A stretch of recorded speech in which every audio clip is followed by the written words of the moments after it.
Dans une semaine commencent les grandes vacances et vous serez sans doute nombreux à prendre la route pour des destinations lointaines. Dans cette émission ainsi que dans la prochaine, on vous rappelle les conseils de base pour un voyage sans souci. On commence aujourd'hui par tout ce qui concerne la préparation du trajet.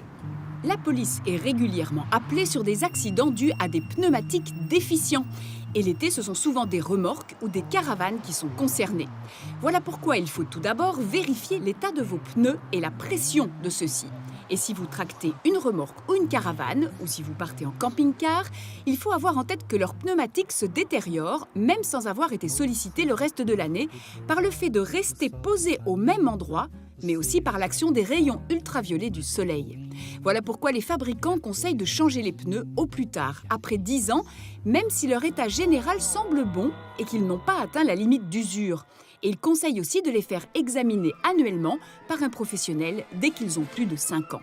À côté des pneus, il est aussi bon de contrôler les liquides, à savoir le liquide lave-glace, le niveau d'huile, le liquide de refroidissement et, quand c'est possible, le liquide de frein. Faites aussi le tour des ampoules pour voir si elles sont toutes en état de fonctionnement. Il est en gauche. Enfin, pensez à nettoyer votre véhicule et ses vitrages. C'est non seulement plus agréable, mais c'est aussi plus sûr, car des vitrages sales favorisent notamment l'éblouissement. À côté de l'état du véhicule, il y a aussi tout un tas d'accessoires indispensables ou utiles à emporter. Vérifiez tout d'abord si vous avez bien un extincteur valide, un gilet de sécurité et un triangle de danger.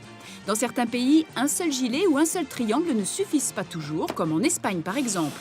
Et même si on est heureusement plus tolérant envers les conducteurs étrangers concernant ces accessoires, ce ne sera pas le cas pour d'autres règles, comme celles qui concernent la vitesse ou l'alcool au volant.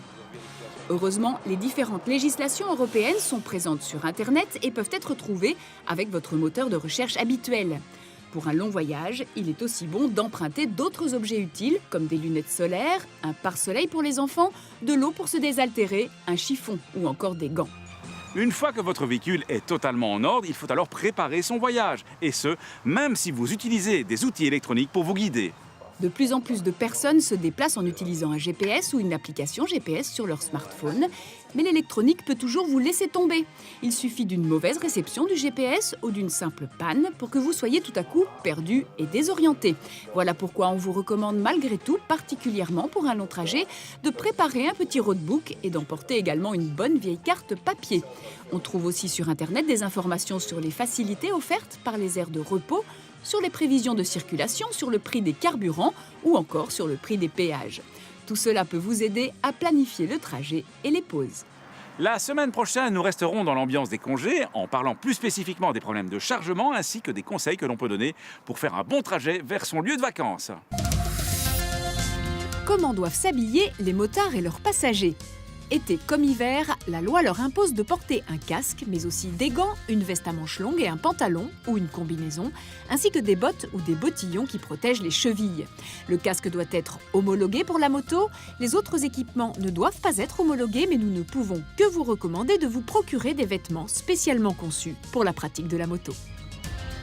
À la semaine prochaine et passez de bonnes vacances.